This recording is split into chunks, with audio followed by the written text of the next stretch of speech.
Hello dear student, welcome. तो अभी हम लोग कॉन्ट्रैक्ट कॉस्टिंग में सम सॉल्व कर रहे हैं, राइट। तो फॉर्मेट पहले डिस्कस कर दिया था। अब सबसे पहले तुमको क्या याद करने का मालूम है, इसमें कुछ ये क्वेश्चन रहेगा ना तुम्हारा, तो फिर तुम्हारा सॉल्यूशन कैसे रहेगा, आपको क्या करना रहेगा मालूम है। तो सबसे पहले मालूम होना चाहिए कि कॉन्ट्रैक्ट अकाउंट में क्या करना रहता है। तो एक कॉलम बना के रखना है, जो भी खर्चा रहता है डेबिट में आएगा, मटेरियल आया मटेरियल गया, और इधर ना वर्क इन प्रोग्रेस लिखना नहीं भूलना, राइट। तो कॉन्ट्रैक्ट अकाउंट मतलब क्या होता है, एक बंदा दूसरे बंदे के लिए काम करता है, एक कंपनी दूसरे कंपनी रोड बनाएगा, ब्रिज बनाएगा, तो कॉन्ट्रैक्ट बेसिस पे काम करता है, उसका कॉन्ट्रैक्ट प्राइस देगा, राइट। तो जो उसका पेमेंट आता है ना थोड़ा थोड़ा, तो उसको बोलते हैं वर्क सर्टिफाइड। तो पर वर्क सर्टिफाइड मतलब जितना काम किया चेक करके पेमेंट मिलता है, राइट। तो सबसे पहले दिया कॉन्ट्रैक्ट प्राइस, तो कुछ लाइट आ रहा रहेगा, मैं इधर समझा देता हूँ, टेंशन नहीं लेना। तो कॉन्ट्रैक्ट प्राइस मतलब पूरा काम करने का पैसा। इधर दो कॉन्ट्रैक्ट है, ए बी, तीन रहेगा तो तीन कॉलम बना देने का है, तो 6 लाख मिलेगा, 5 लाख मिलेगा।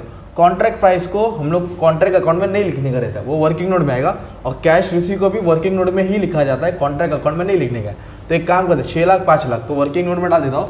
मतलब कॉन्ट्रैक्ट ए को सॉल्व करने का 6 लाख मिलेगा, सॉल्व करने का काम करने का उसका 5 लाख मिलेगा, राइट।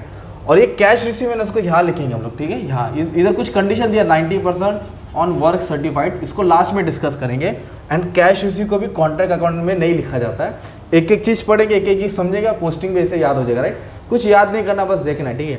अब सबसे पहले दिया मटेरियल सेंड टू साइट। अब जिधर हम लोग रोड बना रहे हैं, ब्रिज बना रहे हैं, तो अलादीन थोड़ी कि चिराग बन जाएगा, मटेरियल लाना पड़ेगा। तो इसे मटेरियल सेंड टू साइट मतलब साइट पे मटेरियल आया। कितने का मटेरियल आया, 1,60,000 दिया है और 60,000 दिया, राइट। इतना मटेरियल उन्हें रिसीव किया, और जो खराब हुआ रहेगा वो रिटर्न किया रहेगा, वो क्रेडिट में आएगा, आया गया। इधर बोला मटेरियल रिटर्न, क्या बोला, मटेरियल रिटर्न।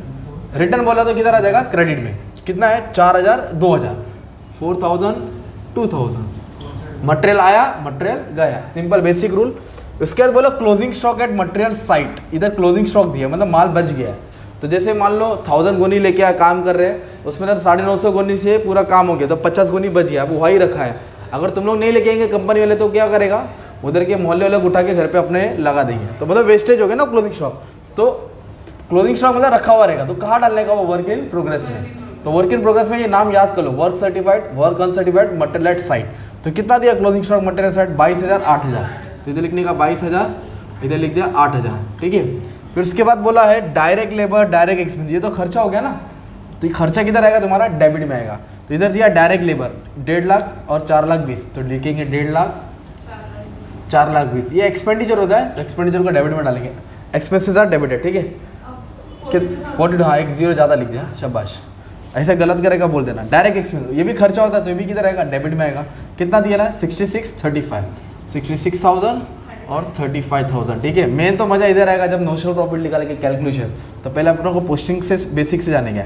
डायरेक्ट एक्सपेंस के बाद इस्टेब्लिशमेंट एक्सपेंस मतलब सब झमेले का खर्चा स्टार्ट करने का, 25,000 दिया है और 7,000 दिया है। तो जो भी एक्सपेंस है आगमन करके इधर उठा के पटक देने का। अब ये प्लांट है, ये प्लांट है ना, प्लांट एक्सपेंस नहीं होता, ये एसेट्स होता है। क्या होता है ये, इसका डेप्रिसिएशन अपने को लिखने का। प्लांट का क्या लिखने का अपने को, डेप्रिसिएशन लिखने का, प्लांट नहीं लिखने का।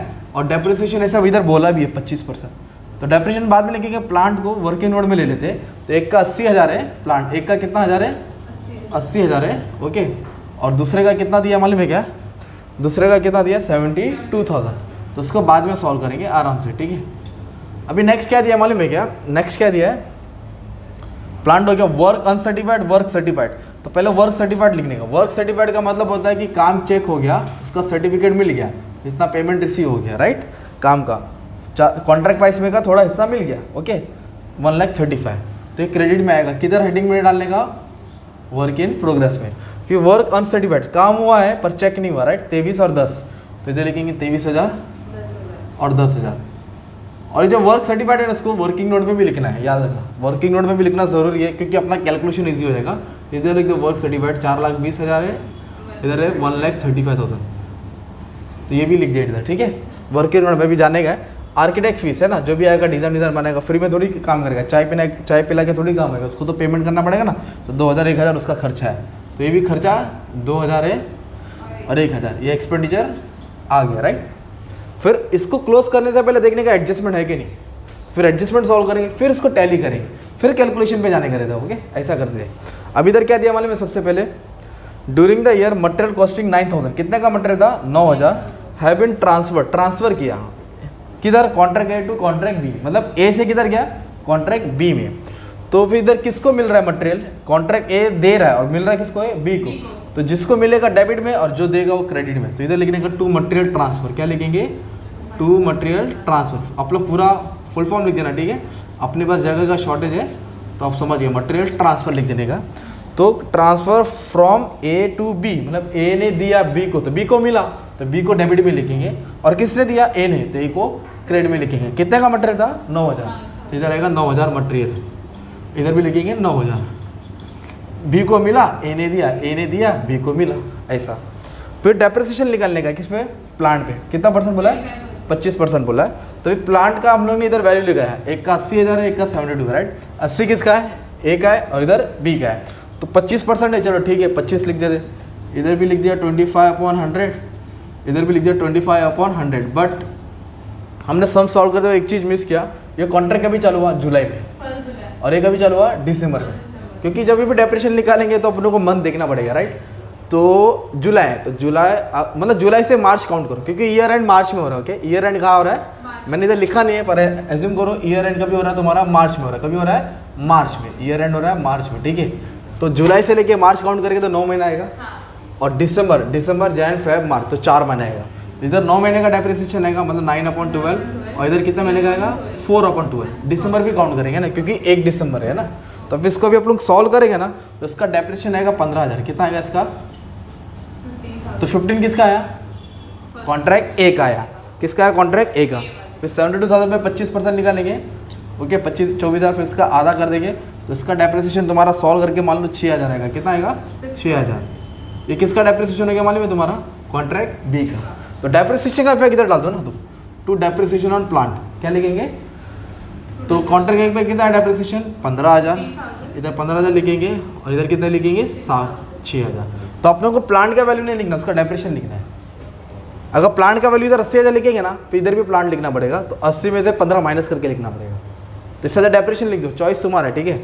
तो ये अपना बेसिक पोस्टिंग होगा। अब इसको अपने को टोटल लेना है, क्या लेना है, टोटल लेने के बाद असली कहानी चलेगा। अभी पिक्चर बाकी है, मतलब ओम शांति पिक्चर का इंटरवल हुआ है, अभी पूरा मेन फाइनलाइज करना बाकी है। अभी अपने को क्या करने वाले में, सबसे पहले देखना है कि प्रॉफिट और का लॉस हो रहा है, तो एक क्रेडिट का टोटल ले लेंगे। तो मैं ए का टोटल ले लेता, राइट। ये ए है ना, कितना है, 490, 4 9 4 20 23 22 है ना। तो ये सबको ऐड कर लेंगे ना, 4,78,000 आ रहा है, और ये 4,18,000 आ रहा है। तो 478 418, तो ये ज़्यादा हो गया ना। तो 478 को दोनों तरफ लिखने का, कहाँ लिखने का, दोनों तरफ। तो इसमें तो पूरे चिल्लर माइनस करेंगे तो आपको 60,000 आ जाएगा। कितना आएगा, 60,000। इसको क्या बोलेंगे, टू नोशनल प्रॉफिट। क्या बोलेंगे, अभी एक्चुअल प्रॉफिट नहीं है, इसमें तो कुछ मिलेगा, कुछ जमा हो जाएगा, राइट। तो जो भी डिस्ट्रीब्यूशन है 60,000 पे होएगा। तो ये कैसा है, ये टोटल से टोटल माइनस किया। अभी वापस से करेंगे ना बी का, तो ये डेबिट ज़्यादा आ रहा है, क्रेडिट कम आ रहा है ना। तो डेबिट का 1,60,000 आ रहा है, और ये 1,55,000 आ रहा है। ये 1,60,000 है और ये 1,55,000, तो ज़्यादा कौन सा हो गया, तो दोनों तरफ लिखना है इसको। तो ये 5,000। कभी भी डेबिट ज़्यादा होएगा ना तो लॉस होता है, क्या होता है, तो इसे लिखेंगे बाय प्रॉफिट एंड लॉस, और ब्रैकेट में क्या डाल दो, लॉस। तो लॉस है तो खुश हो जाएगा, क्योंकि इसको कैलकुलेशन करना ही नहीं है तुमको, बांटना प्रॉफिट का ना, तो प्रॉफिट का कैलकुलेशन करेंगे। तो नोशनल प्रॉफिट आए ना, तो पहले इसको पोस्टिंग होते हैं, डेबिट से किधर आएगा, ये क्रेडिट में आएगा। तो इधर लिखेंगे बाय नोशनल प्रॉफिट, ये पूरा अच्छे से यहाँ लिख दिया आपने। कितना है, 60,000, यही 60,000 इधर लिखो, और यही 60,000 इधर लिखो। अभी 60,000 में तो दो चीज़ होएगा, एक तो मिलेगा तो लिखेंगे प्रॉफिट एंड लॉस, और एक जमा हो जाएगा, उसको बोलेंगे वर्क इन प्रोग्रेस। क्या बोलेंगे, वर्क इन प्रोग्रेस। कुछ हिस्सा मिलेगा, कुछ जमा रहेगा, क्यों, डिपेंड करता है जो। तो सबसे पहले अपन क्या सॉल्व करेंगे, परसेंट ऑफ वर्क कंप्लीटेड। क्या करेंगे, कितना टक्का उन्होंने काम किया है, ठीक है। कैलसी है क्या आपके पास, हाँ, कैलसी में जरा कैलकुलेशन कर लेना। तो परसेंट ऑफ वर्क कंप्लीटेड का मतलब होता है कितना टक्का काम किया। तो उसको आपको क्या करना पड़ेगा, वर्क सर्टिफाइड को कॉन्ट्रैक्ट प्राइस से डिवाइड करना पड़ेगा। तो इसके लिए हमने पहले इसको ऊपर लिखा, इसको नीचे लिखा। तो WC divide by CP, WC बोले तो वर्क सर्टिफाइड कॉन्ट्रैक्ट प्राइस। 4,20,000 को 60,000 से डिवाइड करेंगे, है ना, sorry 6 lakh, 4,20,000 4,20,000 divide by 6 lakh into 100। तो फर्स्ट वाले को सॉल्व किया ना, तो कितना परसेंट काम हुआ मालूम है क्या, 70%। कितना हुआ, 70%। मतलब कॉन्ट्रैक्ट के कितना टका काम हुआ, 70%। ओके, कितना 70। अब इसको भी डिवाइड करो ना, 1,35,000 divide by 5 lakh, 1,35,000 divide by 5 lakh. तो इसका कुछ आएगा, हाँ इंटू 100 डालेंगे, 27% है, ठीक है। तो इसको बोलते हैं percent of work completed, percent of work completed. But B का तो लॉस आया ना, इसको निकालने की ज़रूरत ही नहीं है। तो अभी बांटेंगे किसको मालूम है? 60,000 को कॉन्ट्रैक्ट ए का बांटे। कितना टका काम किया? ये फॉर्मूला है, ये तुमको याद करने का। अगर 25 से कम किया तो उसको ठेंगा मिलेगा। अगर मान लो 40 टका काम किया, इधर कितना टका काम किया सपोज, तो 27 सेकंड के रेंज में आ रहा है, इसको 1/3 मिलेगा नोशनल प्रॉफिट का। किसका? Cash receive work certified. क्या वर्ड आएगा? कैश रिसीव और वर्क सर्टिफाइड। पर हमने जो कॉन्ट्रैक्ट सॉल्व किया ए, उसका कितना काम परसेंट हुआ? उससे 70 टका काम किया, तो 70 बोले तो थर्ड वाले में आ रहा है, तो इधर लिखेंगे डिस्ट्रीब्यूशन ऑफ नोशनल प्रॉफिट। तो इधर लिखने का कितना पाए? 2/3। तो इधर लिखने का 2/3। किसका 2/3? Notional profit. ये फॉर्मेट है, तुमको याद करना है, ये क्वेश्चन में नहीं आएगा, तुमको याद करना है, ठीक है? टेक्स्ट बुक में भी रहेगा नोशनल प्रॉफिट। ये लिखने का कैश रिसीव, क्या लिखने का? Upon work certified, cash received और वर्क सर्टिफाइड।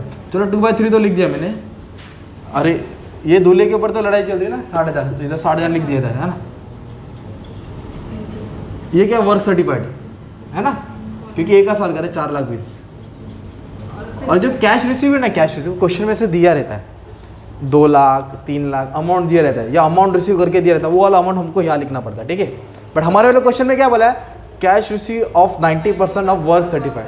या फिर कभी कभी ऐसी लाइन लिख के आएगा। क्या लाइन लिख के आएगा बच्चे लोग माने में? क्या लास्ट का लाइन ऐसे दिया रहेगा, show the relevant item would appear in balance sheet assuming that contractee had paid 90% of work certified. 90% of work certified, तो कॉन्ट्रैक्टी पेड मतलब उसने दिया 90 टका वर्क सर्टिफाइड, मतलब ये दिख रहा है कैश रिसीव और वर्क सर्टिफाइड, राइट? इसका डायरेक्ट 90% दिया आपको, तो फिर वर्क सर्टिफाइड लिखने की जरूरत नहीं है। या फिर जो वर्क सर्टिफाइड है ना 4,20,000, उसका 90% ले लो तो कैश रिसीव मिलेगा। या फिर इन दोनों की जगह पे 90% डाल दो ना। अब इसको आप कैलसी में सॉल्व करो तो आपको 36,000 आंसर आएगा। कितना आएगा? 36,000। तो कितना आंसर आएगा? मान लो 36। तो ये उसको टोटल नोशनल प्रॉपर्टी कितना था? 60,000 ना, तो 60,000 में से उसको 36 मिलेगा। कितना मिलेगा? 36। वो 36 को लिखेंगे प्रॉफिट एंड लॉस। क्या लिखेंगे? क्योंकि उसने कितना टका काम किया? 70%। तो बचा कितना? इसको इससे माइनस करेंगे। 60 में से कितना माइनस करेंगे? 36। तो 24,000 उसका क्या हो जाएगा? जमा हो जाएगा। तो जमा को क्या बोलेंगे? Work in progress. क्या बोलेंगे? Work in progress. ऐसा रहता है सर। वो जब हो जाएगा तब जब 30% होगा तो ये भी अमाउंट उसके अकाउंट में ट्रांसफर कर देंगे। अब पूरा पैसा पहले दे देंगे तो भाग जाएगा ना वो। तो ऐसा कॉन्ट्रैक्ट अकाउंटिंग का सम रहता है, राइट? अगर कुछ भी मिस्टेक रहेगा तो कमेंट में डाल देना। बाकी के मैंने 8-10 से ज़्यादा ही सम सॉल्व कर दिया हो। पूरा कॉस्ट जो तुम्हारा बुक है ना ये उसको उठा दिया हो, ठीक है? अच्छे से मेहनत करो, पढ़ लो। All the best for exam. Thank you very much. कितना टाइम गया अपने को? 12-13 मिनट गया। It's not bad. ओके, चलो थैंक यू।